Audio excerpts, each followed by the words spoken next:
हरे कृष्णा प्रभु जी, हरे कृष्णा माता जी, आप सबके चरणों में दंडवत प्रणाम। तो ये कौन सा बुक है मेरे हाथ में? इस बुक का नाम है श्रीमद् भागवत कथा रूप, जिसको हमारे श्री पूर्ण प्रज्ञ प्रभु जी ने लिखा हुआ है। और ये बुक क्या है एग्जैक्टली, ये बुक हमें पढ़ना चाहिए या नहीं, ये बुक का प्राइस कितना है, सब कुछ हम इस वीडियो में एक्सप्लेन करेंगे और इस बुक का हम रिव्यू करेंगे।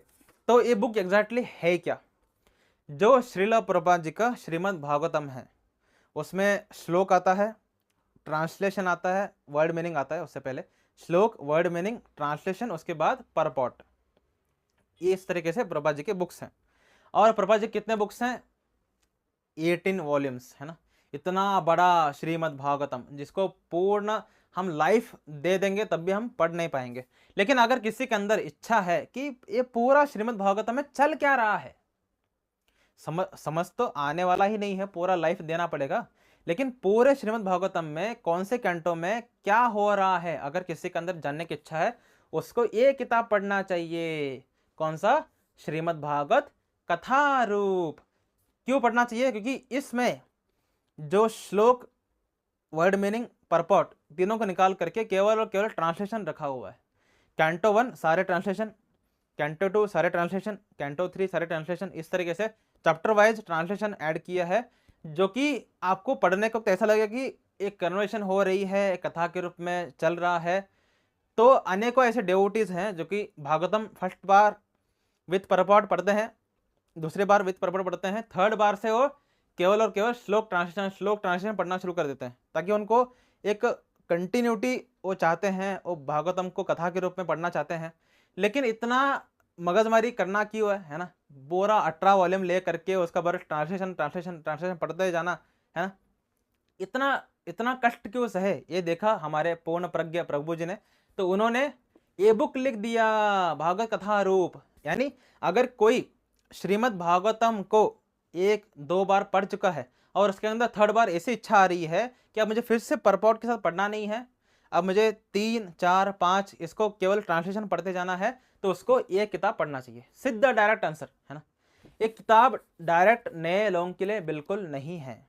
जो लोगों ने श्रीमद् भागवतम को एक बार तो पढ़ लिया है, पूरा श्रीमद् भागवतम, उनको ही ये किताब को पढ़ना चाहिए, क्योंकि ये किताब श्रीमद् भागवतम का ट्रांसलेशन का कथा के रूप में लिखा हुआ है।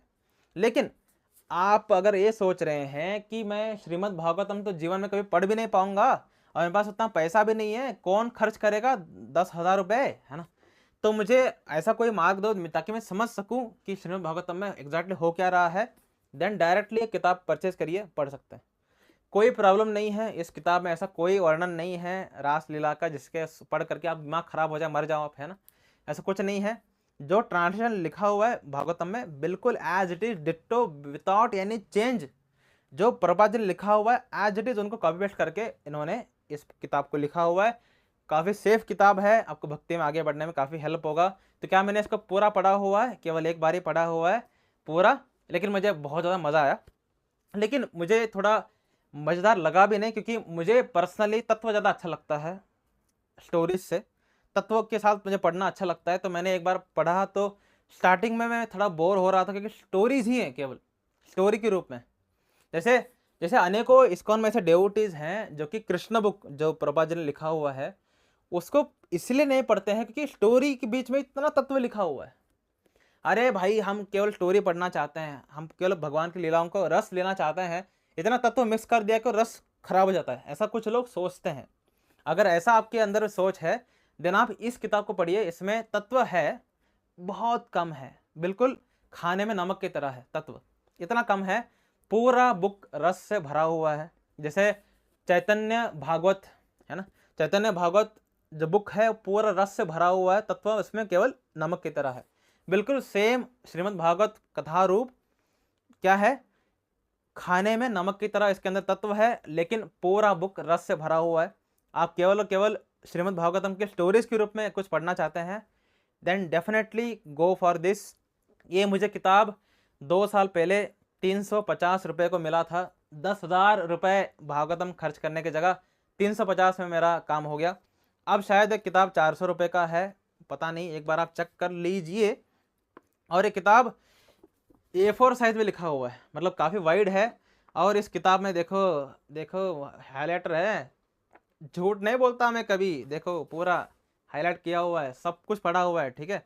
और इस किताब में इतने इतना बड़ा होने की वजह से आपको ऐसा लगेगा कि मतलब आंखों में दर्द भी नहीं होगा, तो छोटे किताब पढ़ने में क्या वक्त होता है मुझे तो पर्सनली मुझे ये किताब ज़्यादा पसंद है, इसको मैं डेफिनेटली फ्यूचर में अनेक बार पढ़ने वाला हूँ। लेकिन उसके पहले मैं पढ़ना चाहूँगा श्रीमद् भागवतम विथ परपॉट श्रीला प्रभुपाद जी का। तो अगर आप, आपके ऊपर है, अगर आप विथ परपॉट पढ़ के थक चुके हैं, 2-3 बार पढ़ लिया है, अब आपको केवल ट्रांसलेशन पढ़ना है, directly go for this, directly go for this. Actually Bhagavatam हो, भगवत गीता हो, चैतन्य चरितामृत हो, इसको पढ़ने का सही तरीका पता है? ऑड इवन में चलो, इवन तक क्या करो, विथ परपट पढ़ो, उसके बाद ऑड।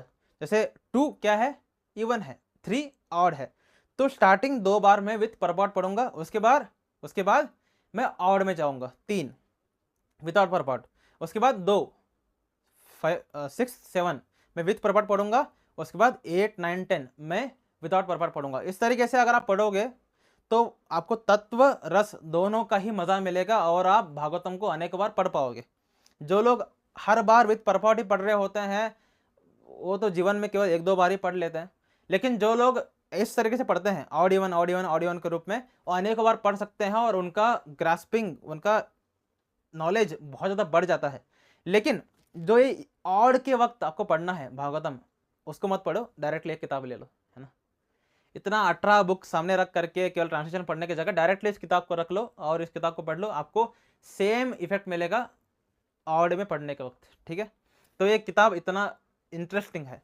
एक्चुअली चैतन्य चरितामृत के ऊपर भी कथा रूप है, चैतन्य चरितामृत कथा रूप है, वो कभी मैं पढ़ूंगा फ्यूचर में, उसका भी रिव्यू करूंगा, ठीक है। अभी तो मैं भागवत कथा रूप का कर रहा हूँ। सो आपकी क्या राय है, इस किताब को आपको पढ़ना चाहिए या नहीं? अगर आप मुझे पूछोगे डायरेक्टली बोलूँगा डेफिनेटली गो फॉर दिस, बहुत ज़्यादा सुंदर किताब। लेकिन लेकिन अगर आप अभी तक गीता नहीं पढ़े हैं then don't go for this, first read Bhagavad Gita then go for this book, ठीक है। गीता ना पढ़ के डायरेक्टली इस बुक पे जाओगे मर जाओगे आप, ठीक है, मतलब ख़त्म हो जाओगे। So first read Bhagavad Gita then go for this, आपको बहुत ज़्यादा मज़ा आएगा, ठीक है। तो चलते हैं अगले वीडियो में। श्री पूर्ण प्रज्ञदास प्रभु जी की जय हो, श्रीला प्रभुपाद जी की जय हो, भागवत कथा रूप की जय हो, श्रीमद् भागवतम की जय हो। हरे कृष्णा।